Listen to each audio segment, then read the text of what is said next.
Hello दोस्तों, कैसे हो आप सब। उम्मीद है आप सब बढ़िया से होंगे। आज की ये एपिसोड काफी इंफॉर्मेटिव होने वाली है, इसलिए वीडियो में बने रहें और वीडियो पसंद आए तो कृपया लाइक और कमेंट कर दिया करें और साथ में सब्सक्राइब करना ना भूलें। तभी जोंग और टीचर लियान वे दोनों जा रहे थे, तभी एक आवाज आती है, जोंग 1 मिनट रुके। और जोंग को भी ये पता था कि ये आवाज किसकी है। और तभी जोंग मुड़ते हैं और वह कहते हैं, तो फिर बताएं क्या हुआ। और चेन साओ साओ वह अंदर से काफी ज्यादा गुस्सा हो रही थी, लेकिन वह मेच्योर लड़की थी, वह अपनी इमोशन को बाहर इतनी जल्दी नहीं निकाल सकती है। वह कह रही थी कि अब हम एक टीम में हैं और आप हमारे कैप्टन हैं, इसलिए अब हमें एक दूसरे के बारे में थोड़ा जान लेना चाहिए। और सबसे बढ़िया ये होगा हम सभी मिलकर एक्लिप्स के टीम मेंबर्स का डेटा को एनालिसिस करें, ये ज्यादा बेहतर और आसान होगा। और चेन साओ साओ की ऐसी बिहेवियर को देखने के बाद जियो की याद आ रही थी। उसे देखने से ऐसा लगता था कि काफी स्ट्रेट फॉरवर्ड और जिद्दी और अपने दम पे जीने वाली व्यक्ति है। और तभी चेन साओ साओ वह अपना इंट्रोडक्शन दे रही थी। वह बता रही थी कि मैं चेन साओ साओ हूँ और ये हमारे बगल में ये पेंगली है और हम दोनों बजू के ऑर्गेनाइजेशन से बिलोंग करते हैं। और वह आसपास देखते हुए वह कह रही थी, वैसे यहाँ पे बात करना ज्यादा बेहतर नहीं होगा, क्या हम कहीं पे बैठ करके आराम से बात कर सकते हैं कैप्टन। और जोंग मन में सोच रहे थे कि तुम तो मुझसे ज्यादा कैप्टन लग रही हो, लेकिन मैं जानता हूँ चेन साओ साओ और पेंगली आप दोनों को मेरा कैप्टन बनना पसंद नहीं है और ये तो कमांडर जूजेंग का फैसला है। अगर आप लोगों को कोई प्रॉब्लम होगी तो आप लोग कमांडर जूजेंग से जाकर बात कर सकते हैं। और जोंग सोच रहे थे क्योंकि अगर हम लोगों को साथ में मिलकर के काम करना है तो एक अच्छा रिलेशन बनाना ये तो बुरा आइडिया नहीं है। तभी जोंग कहते हैं कि हाँ ठीक है, चलो चलते हैं और पासवर्ड बार चलते हैं और ट्रीट मेरी तरफ से होगी। तभी टीचर लियान जोंग के कानों के पास आती हैं और वह कहती हैं, क्या हम लोगों के पास में पैसे हैं, यहाँ पे तो पॉइंट्स चलते हैं। तभी जोंग कह रहे थे कि कोई टेंशन नहीं है, मेरे पास में एक दोस्त है और उसके पास में काफी पैसे हैं और वह एक टीम का कैप्टन है। और जोंग सोच रहे थे वैसे भी मेरा फेवर उसके ऊपर में काफी बड़ा है, तो उसके नाम से एक प्राइवेट रूम लेकर और कुछ ड्रिंक्स एंजॉय करना ये कोई बहुत बड़ी बात नहीं होनी चाहिए। तभी चेन साओ साओ और पेंगली वे दोनों ने हंसते हुए मना कर दिया और वह कह रही थी, क्यों ना आपके रूम में बैठकर आराम से बात कर लूं। और हालांकि दोनों काफी पावरफुल लीडर्स हैं, लेकिन फिर भी किसी लड़के के साथ में ड्रिंक करना ये काफी ऑकवर्ड सा सीन हो जाएगा। लेकिन फिर भी ये भी जो सजेशन उन लोगों ने दिया ये भी काफी गलतफहमी पैदा करने वाला सजेशन लग रहा था। और जोंग सोच रहे थे हमारे रूम में आराम से बात करते हैं। और जोंग के दिमाग में अजीब अजीब ख्याल आने लगे। वे सोच रहे थे क्या ये लोग हमारे फिजिक के चक्कर में तो नहीं पड़ गए। और पेंगली वो भी समझ चुकी थी कि जोंग इस वक्त क्या सोच रहे होंगे, इसलिए वह थोड़ा गुस्से के साथ कह रही थी, वैसा बिल्कुल नहीं है जो आप सोच रहे हैं। असल बात तो ये है कि अभी हम लोगों के पास में कोई ऐसी जगह नहीं है जो कि प्राइवेट हो, और वैसे भी ये सभी ब्लिज़र्ड सिटी के रूल्स और लोकेशन के बारे में ज्यादा फैमिलियर नहीं थे। एक क्वाइट और हिडन प्लेस ढूंढना इन लोगों के लिए काफी ज्यादा मुश्किल था। जोंग भी कहते हैं कि सॉरी, ओके, जो आप लोग कहते हैं वही करते हैं। तभी उसके बाद एलिवेटर से चारों रूम की ओर चले गए जहां वे सभी आराम से बात कर सके। उनके जाने के बाद और भी सारे लोग मीटिंग रूम से बाहर निकलने लगे और दूसरी टीम के लोग भी अपने टीम मेंबर्स के साथ ज्यादा डिस्कस नहीं कर रहे थे। और सबको पता था कि सभी अलग अलग सिटीज से आए हैं और इतनी जल्दी आपस में घुल मिल जाना और फैमिलियर हो जाना इतना आसान नहीं होगा, और ये सिर्फ बातों से पॉसिबल नहीं था। तभी सेकंड टीम के कैप्टन जूफे को कोई आवाज देता है। तभी जूफे वह भी कह रहे थे कि क्या आपको कुछ चाहिए। तभी यू जेंगयान वह कह रहे थे कि कमांडर जूजेंग ने जो स्क्वाड बनाई है उसमें तो मैं कुछ नहीं कहूंगा, लेकिन आप खुद को ये मत समझना कि आप कैप्टन बन गए हो तो आप कुछ भी आदेश दे सकते हो, और अगर आपने कुछ गलती की तो मैं आपकी नहीं सुनूंगा। और तभी सेकंड टीम का कैप्टन वह जूफे वह कह रहा था कि ठीक है, जो तुम्हें सही लगे वह तुम करो। तभी वह यू जेंगयान वह ज्यादा कुछ नहीं कहा, वह चला गया। और तीसरी टीम के कैप्टन का भी वही हाल है, वो लोगों ने भी अपनी कैप्टन को सीरियसली नहीं लिया। और जितने भी सभी लोग हैं वे सभी के अपने रूल्स चलते हैं, वे सभी तो अपने स्किल के दम पे सरवाइव कर रहे हैं, और किसी और की ऑर्डर्स को फॉलो करना इन लोगों के लिए काफी ज्यादा मुश्किल था। और इस बात का कमांडर जूजेंग को भी एहसास था, लेकिन फिर भी उन्होंने टीम बना दिया कि उन्हें एक्लिप्स के टीम मेंबर्स का जितना जल्द से जल्द हो सके खात्मा करना है। इसलिए इन सभी अलग अलग विचार के लोगों को भी एक साथ लाना और फाइट करवाना ये काफी जरूरी था। देखा जाए तो जोंग की टीम की इन्वायरमेंट वह काफी पीसफुल लग रहा था। तभी कुछ देर बाद चेन साओ साओ और पेंगली वे दोनों जोंग के रूम में आ चुके थे और जोंग सोच रहे थे कि ये सभी हमारे टीम मेंबर्स हैं, इनका बात मानना या ना मानना, इनके होने या ना होने से कोई फर्क नहीं पड़ता। अगर इन सभी को मेरे साथ रहना है तो इन्हें मेरी बात माननी होगी। और तभी जोंग कह रहे थे कि ठीक है, तो अब यहाँ पे कोई नहीं है, अब हम लोग आराम से बात कर सकते हैं। और तभी चेन साओ साओ वह बता रही थी कि जैसा कि हम लोग एक टीम है जो कि हमारे जैंगना क्षेत्र के रूल्स के तहत बनी है, इसलिए हमें कोऑपरेशन करना काफी जरूरी है। और जैसा कि एक्लिप्स के टीम मेंबर्स वह सभी काफी पावरफुल हैं और हो सकता है कि वह हम लोगों से भी ज्यादा पावरफुल हो सकते हैं। और तभी चेन आगे बता रही थी, हम लोग तब तक सरवाइव कर पाएंगे जब तक हम लोग टीम में सही से कोऑपरेट करेंगे और टीम के लिए काफी अच्छे से एफर्ट लगाएंगे, तभी हम लोग ये मिशन को कंप्लीट कर सकते हैं और सरवाइव कर सकते हैं। और इसलिए हमें एक दूसरे के एबिलिटीज के बारे में आइडिया होना चाहिए। और चेन वह बता रही थी कि हम चाहते हैं कि हम लोग अपनी अपनी एबिलिटीज के बारे में एक दूसरे को शेयर करें, और अगर आप लोग एग्री होते हैं तो मैं अपनी एबिलिटीज के बारे में सबसे पहले बता देती हूँ। तभी टीचर लियान वह जोंग की तरफ देख रही थी, वह जैसे कि डिसीजन लेने का वेट कर रही हो। और तभी जोंग वह बता रहे थे कि हाँ, मुझे ये सजेशन काफी अच्छा लगा। और वह मन में सोच रहे थे कि अगर मुझे बताना भी पड़ा तो मैं अपनी पूरी एबिलिटीज के बारे में तो नहीं बताऊंगा, मैं अपने ज्यादातर सीक्रेट्स को तो हाइड करके रखूंगा। और वैसे भी ये दोनों भी तो अपने पूरे सीक्रेट्स हमें नहीं बताने वाले। तभी चेन साओ साओ वह बता रही थी कि ठीक है, मैं अपने बारे में इंट्रोड्यूस करती हूँ। मेरी एबिलिटी का नाम है आइस डांसर और मैंने 10 साल तक ब्राजीलियन वॉर डांस सीखी है, इसलिए मैं कॉम्बैट में किक का यूज करने में माहिर हूँ। और ये कहते हुए वह पेंगली की ओर इशारा करती है कि अब तुम बताओ। पेंगली बता रही थी कि मेरी एबिलिटी है प्रीस्ट, यह एक एमिशन टाइप एबिलिटी है। इसके नाम से ही समझ में आ जाना चाहिए कि यह एक सपोर्टिव टाइप की एबिलिटी है। मैं अपने एबिलिटी के साथ दूसरों की फिजिकल स्ट्रेंथ की एबिलिटी को इनहेंस कर सकती हूँ और उसे हील भी कर सकती हूँ। अगर इंजरी बहुत ही ज्यादा गहरा ना हो तो तुरंत उसका ट्रीटमेंट वहीं पे कर दिया जा सकता है। और जोंग पेंगली की तरफ देख रहे थे और सोच रहे थे, ये तो समझ में आता है कि ये दोनों एक साथ क्यों हैं। एक है close range combat fighter strength type ability और दूसरा एक हीलर है, और देखा जाए तो ये काफी परफेक्ट पेयर माना जा सकता है। और जैसा कि यह डॉक्टर किरण की एबिलिटी है, यह उसी टाइप की एबिलिटी है लेकिन उससे थोड़ा वीक लगती है। अगर ये दोनों एबिलिटीज किसी एक इंसान के पास होती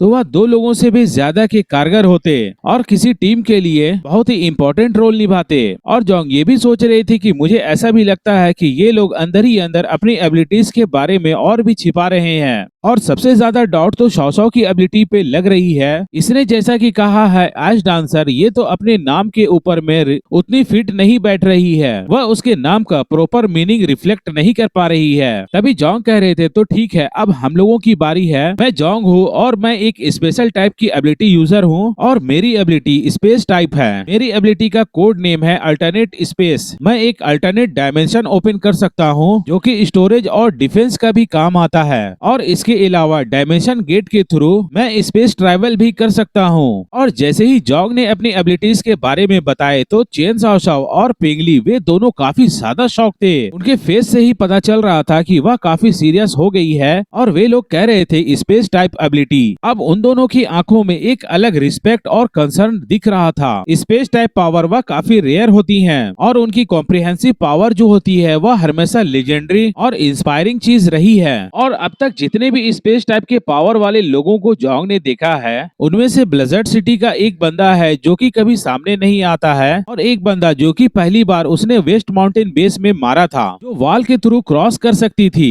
जो जोंग के विला में घुस गई थी। और चेन साओ साओ वह बता रही थी कि अब समझ में आया कमांडर जूजेंग ने आपको कैप्टन क्यों बनाया है। एक डेल्टा लेवल का इंसान होना और ऊपर से स्पेस टाइप की रेयर पावर होना, ये मजाक नहीं होता है। और जोंग मुस्कुराते हुए वह कह रहे थे, लगता है मेरी एबिलिटी काफी ज्यादा डिमांड में है। और तभी चेन साओ साओ वह कह रही थी, ऑफ कोर्स आप नहीं समझते लेकिन ये काफी यूजफुल चीज है, और खास तौर पे अब ये एपोक्लिप्स के टाइम पे। और तभी पेंगली वह भी कह रही थी कि हाँ, कुछ लोगों को उनकी वैल्यू नहीं पता होती जो उनके पास में होते हैं। जब ग्लोबल फ्रीज आई, आइस और स्नो से घिरे हुए ऐसे इन्वायरमेंट में स्पेस टाइप की पावर्स वह सिर्फ सपोर्टिव तौर पे भी किया जाए तो बाकी सभी लोग इसका फायदा ही सिर्फ देखकर वे सभी जेलस हो जाएंगे। जैसे कि स्पेस की एबिलिटी का इस्तेमाल करके हेवी वेपन्स और अच्छे अच्छे इक्विपमेंट्स को ट्रांसपोर्ट किया जा सकता है। सोचो अगर 2 आर्मीज फाइट कर रहे हो और किसी एक आर्मी के पास में ऐसे एबिलिटीज वाले यूजर हो तो फिर सप्लाई और वेपन के मामले में हमेशा वह अपर हैंड में रहेंगे। और जब लोग ट्रिप पे भी जाते हैं तो उन्हें काफी ज्यादा सामान लेके जाना पड़ता है, लेकिन आपके साथ वैसा नहीं है। अगर आपके पास रिसोर्सेज की कमी हो तो फाइट जीत भी जाए तो भी इन्फेक्शन से आपके बहुत सारे लोग मारे जाएंगे, लेकिन स्पेस टाइप एबिलिटी यूजर कोई आपके टीम में हो तो ऐसी कोई भी परेशानियां नहीं हो सकती हैं। और हालांकि जोंग इस एबिलिटी का यूज करते करते वह तो समझ चुके हैं, लेकिन बाकी लोगों के लिए यह तो ड्रीम के जैसा है। तभी चेन साओ साओ वह कह रही थी, जोंग आपकी फाइटिंग स्ट्रेटेजी क्या है? अगर आप सब कुछ नहीं बताना चाहते हैं तो थोड़ा भी शेयर कर सकते हैं। तभी जोंग थोड़ा मुस्कुराते हुए वह कह रहे थे, मेरी अटैक स्ट्रेटेजी काफी सिंपल है, बस गन गन गन। और चेन साओ साओ और पिंगली वे लोग कंफ्यूज थे और सोच रहे थे अब हाई लेवल के म्यूटेंट्स के सामने गन का क्या काम है। तभी जोंग आगे बता रहे थे, मेरी स्पेस की पावर वह शूटिंग में भी असिस्ट करती है, जिससे रेंज और पावर वे सभी बढ़ जाते हैं, इसलिए मैं सुपर पावर वाले लोगों को भी डैमेज दे सकता हूँ। और आज की एपिसोड तो यहीं तक थी, लेकिन आप भाइयों के लिए मैंने आगे का भी एक्सप्लेन किया है ताकि आप लोग लाइक और अच्छे अच्छे कमेंट कर दिया करें। और जोंग आगे बता रहे थे, मैं अपने गन से डैमेज दे सकता हूँ, चाहे वह डिफेंस टाइप के पावर वाले हो या बीच टाइप के पावर वाले हो, मैं अपनी एबिलिटीज के साथ सबको काफी ज्यादा हर्ट कर सकता हूँ। और जोंग सोच रहे थे, मेरे पास में वैसे भी होली सिल्वर बुलेट्स और ओरिजिन बुलेट्स वे सभी तो मेरे पास पहले से हैं, जो कि म्यूटेंट्स के खिलाफ काफी ज्यादा कारगर होती हैं। और तभी चेन साओ साओ वह कह रही थी, हमें तो काफी लकी फील करना चाहिए क्योंकि हम आपके टीम में हैं। और पिंगली और भी ज्यादा जानने के लिए वह क्यूरियस थी, वह पूछ रही थी कैसे। और चेन साओ साओ वह बता रही थी, जब टीम में कोई स्पेस टाइप का पावर वाला इंसान हो तो किसी तरह के कोई सप्लाई के टेंशन नहीं होते, तो इसका मतलब ये है हम लोग काफी ज्यादा देर तक फाइट कर सकते हैं। और जैसा कि जोंग ने अपनी एबिलिटीज के बारे में बताया, इसे देखने से ऐसा लगता है कि ये ज्यादातर डिफेंस में ज्यादा माहिर है,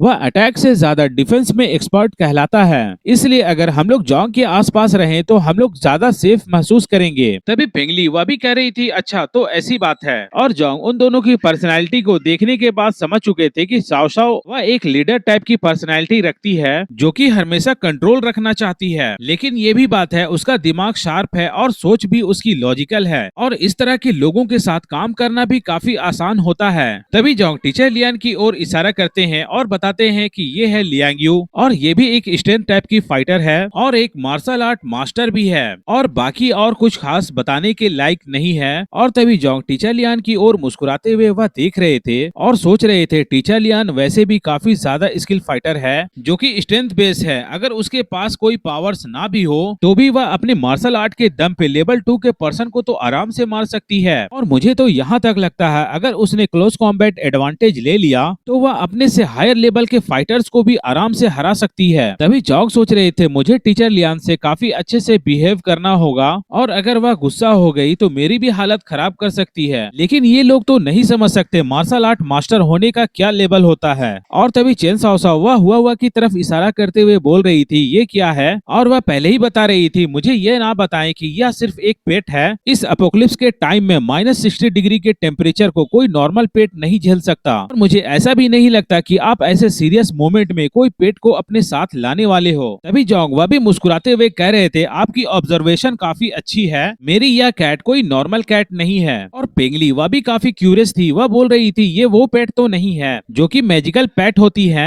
एंशिएंट पोएम में मेंशन की जाती है। और तभी पिंगली कह रही थी, आप लोगों के सीरियस फेस देखकर क्या मैं थोड़ा मजाक नहीं कर सकती क्या? तभी चेन साओ साओ वह बता रही थी, इसकी आदत ऐसे ही है, आप लोग इसकी बातों को ज्यादा सीरियस ना लें। तभी जोंग हुआ के बारे बता रहे थे कि हाँ ये भी एक म्यूटेटेड क्रिएचर है, अगर हम लोग इंसानों के पावर लेवल के बारे में बात करें तो उस कैटेगरी में ये भी डेल्टा लेवल की म्यूटेंट्स कहलाएंगी, क्योंकि ये भी दूसरों की पावर को एब्जॉर्ब कर सकती हैं। जैसे हम लोग अपनी पावर्स को और इवॉल्व करने के लिए दूसरे म्यूटेंट्स की पावर को एब्जॉर्ब करते हैं, और वही कैटेगरी के स्टैंडर्ड को ये भी मैच करती है। और तभी चेन साओ साओ वह बता रही थी, वाह ये तो काफी अच्छा है, अब हमारे पास में 5 डेल्टा लेवल के फाइटर्स हो गए हैं, अब हमें ऐसा लगता है कि मिशन के पॉइंट्स को अर्न करना बाकी टीम के मुकाबले हम लोगों के लिए काफी आसान होने वाला है। और तभी पिंगली वह बता रही थी, इसका मतलब तो ये है कि हम लोग लिनहाई सिटी का कंट्रोल लेने का ज्यादा चांस रखते हैं। और तभी चेन साओ साओ वह बता रही थी कि बिल्कुल हम लोग ज्यादा चांस रखते हैं। और तभी चेन साओ साओ वह आगे बता रही थी कि तो ठीक है, तो अब हम लोग आगे जो भी डेटा हम लोगों को मिले हैं वह डेटा को फिर से रिव्यू करते हैं और सभी मिलकर डिस्कस करेंगे, तो हम लोग बेटर आइडिया को निकाल सकते हैं। और तभी जोंग वह आगे बता रहे थे, तो ठीक है चलो आगे देखते हैं। लेकिन इससे पहले हमें टीम कोऑर्डिनेशन के बारे में बात कर लेनी चाहिए। और मेरा कहने का मतलब ये है कि अगर हम लोग एक टीम के मेंबर हैं तो आप दोनों को मेरे कमांड्स को फॉलो करने होंगे। और जोंग सोच रही थी कि जब से हम लोगों की मुलाकात हुई है चेन साओ साओ वह कंट्रोल लेने की कोशिश कर रही है, और जोंग उसके बिहेवियर को देखने के बाद भी वह अब तक कैजुअली उसे एक्सेप्ट कर रहे थे, क्योंकि मेरे लिए यह टीम उतनी ज्यादा इंपॉर्टेंट नहीं है। असल में कमांडर जोजेंग या तो फिर जैंगनन क्षेत्र के बाकी लोग वह हमारे रियल स्ट्रेंथ को नहीं जानते हैं। और लेकिन आने वाले वक्त में मैं एक्लिप्स के टीम मेंबर्स को नुकसान ना भी पहुंचा पाऊं, और अगर मैं इस टीम को छोड़ने का डिसाइड भी कर लेता हूं, तो भी ये सभी हमारे लिए कुछ मुश्किलें नहीं क्रिएट कर पाएंगे। और ब्लिज़र्ड सिटी भी चाहे तो मुझे नुकसान नहीं पहुंचा सकता। और चेन साओ साओ और पेंगली वह हमारे टीम में रहना चाहती है, तो उसे हमारे ऑर्डर्स को तो फॉलो करने पड़ेंगे।